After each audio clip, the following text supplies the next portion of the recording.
అండి, అందరికీ నమస్తే. నా పేరు అనిల్ కేత. జనగలం ప్రేక్షకులకు స్వాగతం. మంత్రి నారా లోకేష్ గారిని అభిమానించే వారి కోసం కాకుండా ఆయన్ని ఎవరైతే ద్వేషిస్తూ ఉంటారో, ఆయన పట్ల ఎవరైతే వ్యతిరేక భావన క్రియేట్ చేసుకుని ఉన్నారో వారి కోసం ప్రత్యేకంగా ఈ వీడియో చేస్తూ ఉన్నామండి. ఎందుకంటే ఇటీవలి కాలంలో అనేక అనుమానాలు, ఆలోచనలు, విశ్లేషణలు మీడియా వేదికగా, సోషల్ మీడియా వేదికగా మనం అందరం గమనిస్తున్నాం.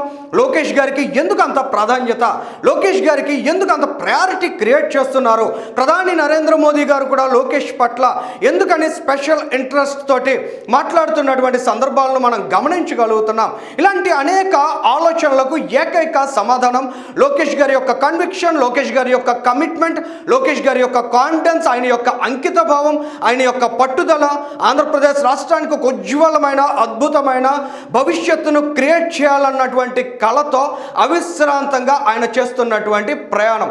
ఇటువంటి స్థైర్యం కలిగినటువంటి నాయకుడే కదా అంతటి ఆత్మస్థైర్యంతో మాట్లాడగలడనే విషయం ఖచ్చితంగా ఇవాళ ఏబీపీ నెట్వర్క్ ఆర్గనైజ్ చేసినటువంటి ఐడియాస్ ఆఫ్ ఇండియా సమ్మిట్లో ఆయన స్పీచ్ చూసిన తర్వాత చాలా స్పష్టంగా అర్థమవుతుందండి. ఈ ఉదయం అసెంబ్లీలో కనిపించిన నారా లోకేష్ గారు బై ఈవినింగ్ ఏబీపీ నెట్వర్క్కి సంబంధించి ముంబైలో జరుగుతున్న సమ్మిట్లో పార్టిసిపేట్ చేశారండి. ఇవాళ లోకేష్ గారు ఒక్క ఆంధ్రప్రదేశ్ రాష్ట్రానికి మాత్రమే ఐకానిక్ లీడర్గా కాదు, ఆల్ ఓవర్ ఇండియా ఒక ఐకానిక్ లీడర్గా ఇంపాక్ట్ క్రియేట్ చేస్తున్నారనే దానికి మనం ఇక్కడ చూస్తున్నటువంటి అనలిటిక్స్ అనేవి చాలా స్పష్టంగా అర్థం పడుతున్నాయండి. లోకేష్ గారు ఆ వేదిక మీదకి చేరుకునే సమయానికి 4700 మంది ఆ షో వాచ్ చేస్తూ ఉంటే ఇమ్మీడియట్గా 5 minutes ఆఫ్ టైంలో 10,000 క్రాస్ అయింది. మరొక 5 minutes ఆఫ్ టైంలో 15,000 పీపుల్ ఆ లైవ్ షోని వాచ్ చేస్తూ ఉన్నారంటే ఇవాళ లోకేష్ గారి యొక్క వాయిస్కి ఆల్ ఓవర్ ఇండియాలో ఏ స్థాయిలో ఇంపార్టెన్స్ ఉందనేది చాలా స్పష్టంగా అర్థమవుతుందండి. ఎందుకంటే యూజువల్గా నేషనల్ మీడియా ఛానల్స్ చాలా చోట్ల ఇలాంటి సమ్మిట్స్ హోల్డ్ చేస్తూ ఉంటాయి. వారు ఎక్కడ ఏ సమ్మిట్ పెట్టినా వాళ్ళు రైట్ వింగ్ కావచ్చు లేదా లెఫ్ట్ వింగ్ ఐడియాలిజం కావచ్చు, ఖచ్చితంగా నారా లోకేష్ గారి ప్రెజెన్స్ని మాత్రం ఇగ్నోర్ చేయలేనటువంటి సిచ్యుయేషన్స్ క్రియేట్ అయ్యాయంటే ఇవాళ నారా లోకేష్ ఆంధ్రప్రదేశ్ రాష్ట్రాన్ని మాత్రమే కాదు ఆల్ ఓవర్ ఇండియాలో కూడా ఇంపాక్ట్ క్రియేట్ చేస్తూ బ్రాండింగ్ చేయగలిగే లీడర్గా, యువ నాయకుడిగా ఎమర్జ్ అవుతున్నారనేది చాలా స్పష్టంగా అర్థమవుతుందండి. మన మధ్య చూసాం బెంగళూరుతో ఏ విధంగా ఆంధ్రప్రదేశ్ రాష్ట్రం కాంపిటీట్ చేయడానికి అనువైనటువంటి వాతావరణాన్ని, ఆ విధమైనటువంటి చర్చని నారా లోకేష్ గారు క్రియేట్ చేశారనేది. కానీ లోకేష్ గారి పట్ల ఉన్నటువంటి గౌరవాన్ని మనం చూస్తే అదే బెంగళూరుకి సంబంధించినటువంటి ఒక ఎంపీ తేజస్వి సూర్య గారు చాలా స్పష్టంగా చెప్పారు.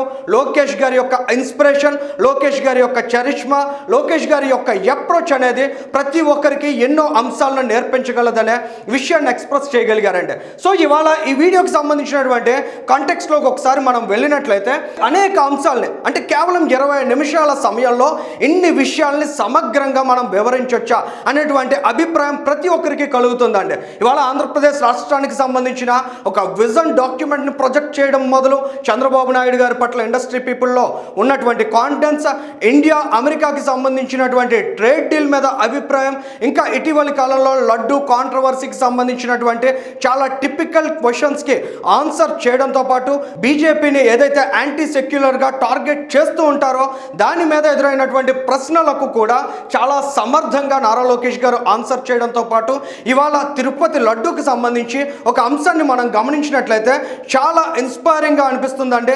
అటువంటి ఆలోచనలు ప్రతి ఒక్క రాజకీయ నాయకుడు కూడా నారా లోకేష్ గారి నుంచి అలవర్చుకోవాల్సిన అవసరం ఉంది. ఆయన నాయకత్వం కాదు లేదా ఆయన పార్టీ నాయకత్వం కాదు. ఆ రోజుల్లో జగన్మోహన్ రెడ్డి ప్రభుత్వం అధికారంలో ఉన్న రోజుల్లో జరిగినటువంటి ఒక తప్పిదానికి నారా లోకేష్ గారు క్షమాపణ కోరారంటే ఎటువంటి ఔదార్యం, ఎటువంటి ఉదారమైనటువంటి భావజాలం నాయకుల్లో ఉండాలనేది చాలా క్లియర్ కట్గా అర్థమవుతుందండి.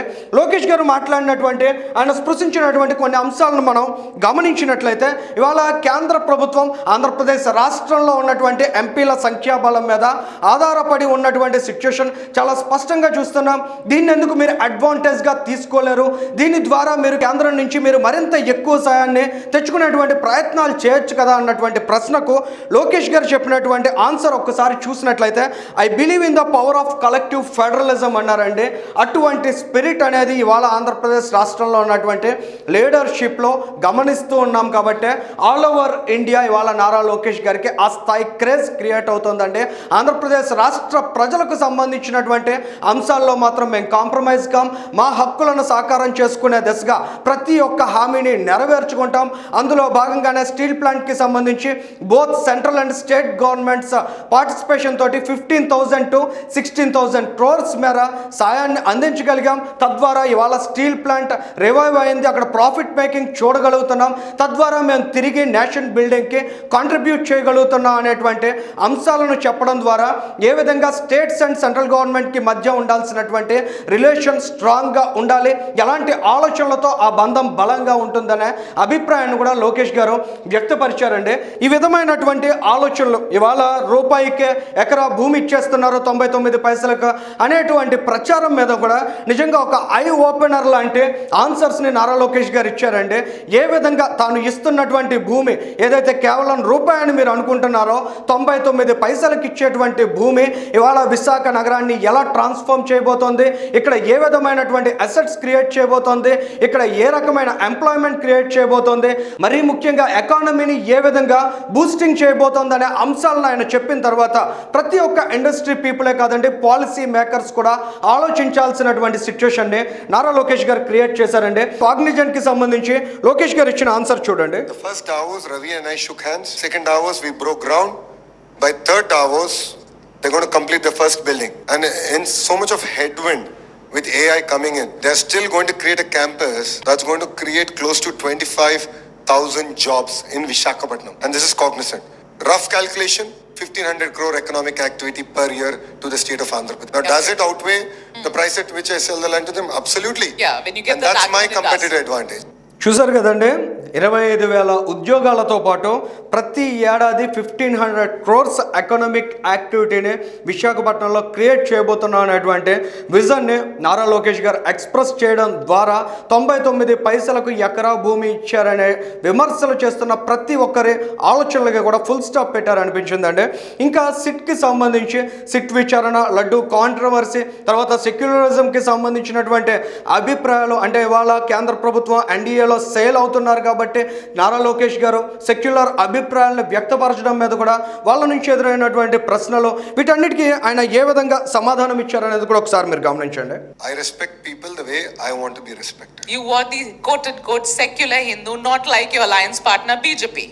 No, if you look at it, the Honorable Prime Minister has always been clear. He's always carried everyone along. He's never alienated one group. And as a political party, and in the state of Andhra Pradesh, we have a role to play. ఎంత సింపుల్గా, ఎంత క్లియర్గా, ఎంత క్లారిటీగా అలాంటి sensitive అంశాల మీద కూడా ఆయన స్పష్టతను ఇవ్వగలిగారంటే తిరుమల లడ్డూకి సంబంధించి ఆయన క్షమాపణ చెప్పిన తీరు కూడా ఒకసారి చూడండి. A person selling a bun was humiliated. Yeah. And I stood up for it because I believed in it and my political party believes in it. Similarly, when the TTD issue happened, it's now a fact that between 2019 and 2024 there was widespread adulteration using different chemical compounds and so on and so forth. And yes, we were not in power back then, but it was run by the state government of Andhra Pradesh. And as a representative, as a senior minister in the state government, I'm here today to apologize to Hindus across the world. కోవాబన్ గురించి ఎంతో ఎమోషనల్గా, సెంటిమెంటల్గా చాలామంది respond అయ్యారు. ఆ అంశాన్ని అక్కడ ప్రస్తావిస్తూనే లోకేష్ గారు ఇవాళ తిరుమల లడ్డూకి సంబంధించి భక్తుల్లో ఉండే సెంటిమెంట్స్ని గౌరవిస్తూ 2019-2024 మధ్య జరిగినటువంటి అడల్ట్రేషన్కి ఆ రోజుల్లో వాళ్ళు అధికారంలో లేకపోయినా, ఆ రోజుల్లో జగన్మోహన్ రెడ్డి నాయకత్వంలో ఆ తప్పిదం జరిగినా కూడా లోకేష్ గారు ఇవాళ క్షమాపణ చెప్పారు. ప్రతి ఒక్క హిందువుకి కూడా అపాలజీ తెలియజేయడం ద్వారా నారా లోకేష్ గారు ఎలాంటి ఆలోచన శైలితో ముందుకు వెళ్తున్నారనేది క్లియర్గా తెలుస్తుందండి. ఇక సిట్ నివేదికకు సంబంధించి ఇటీవలి కాలంలో అనేక అభిప్రాయాలు, ముఖ్యంగా ఇందులో తప్పు చేసినటువంటి వ్యక్తులకు శిక్ష పడుతుందా లేదా, చాలామంది పెద్ద తలకాయల పేర్లు కూడా అక్కడ ప్రస్తావించకపోవడాన్ని మనం అంతా గమనించాం. మొన్న అసెంబ్లీలో జరిగినటువంటి చర్చ తర్వాత కూడా ముఖ్యంగా ఎవరైతే ఈ పెద్ద తలకాయలు తప్పు చేశారో వాళ్ళకి శిక్షలు పడతాయా లేదా అనే అనుమానాలు అయితే అదే విధంగా మిగిలిపోయాయండి. దానికి లోకేష్ గారు చాలా పవర్ఫుల్ రియాక్షన్ ఇచ్చారనే చెప్పాలి. ఖచ్చితంగా తప్పు చేసిన ఏ ఒక్కరిని విడిచిపెట్టమనే అంశం మీద క్లారిటీ ఇచ్చారు. ఒకసారి ఆ విషయాన్ని కూడా చూడండి. We are building a world class testing facility. a facility that the world has not seen. That's something that I'm doing it. We are doing in Tirumala. Two, we are ensuring that the people who did it are going to face the full wrath of the law. We are not going to let people get away with this. You will not. Because it's very important that tomorrow, if anyone wants to commit a similar crime, they should think 1,000 times before they actually commit. So the this former crime. chairman of TTD should be arrested. Should he not be? Absolutely. ఎంత స్పష్టంగా లోకేష్ గారు చెప్పారో తిరుమల లడ్డు అడల్ట్రేషన్కి సంబంధించి తప్పు చేసిన ప్రతి ఒక్కరికి శిక్ష పడుతుంది. రానున్న రోజుల్లో అటువంటి తప్పిదాన్ని ఇంకెవరైనా చేయాలంటే 1,1000 సార్లు ఆలోచించాల్సినటువంటి కఠినమైన సిచ్యువేషన్ క్రియేట్ చేస్తామన్నారు. ఏబీపీ నెట్వర్క్కి సంబంధించి ఐడియాస్ ఆఫ్ ఇండియా సమ్మిట్లో మాట్లాడడం ద్వారా చాలా స్పష్టమైన క్లారిటీ ఇచ్చారండి. ఇది ఒక్క తెలుగు ప్రజానీకానికి మాత్రమే కాదు, ప్రపంచవ్యాప్తంగా ఉన్న ప్రతి ఒక్క హిందువుకి కూడా చేరే విధంగా ఆయన యొక్క సమాధానాలను మనం ఇక్కడ ప్రత్యేకంగా గమనించగలుగుతున్నాం. సో ఈ ఎంటైర్ కాంటెక్స్ట్లో మనం చూసినట్లయితే లోకేష్ గారు చాలా క్లియర్గా ఉన్నారు.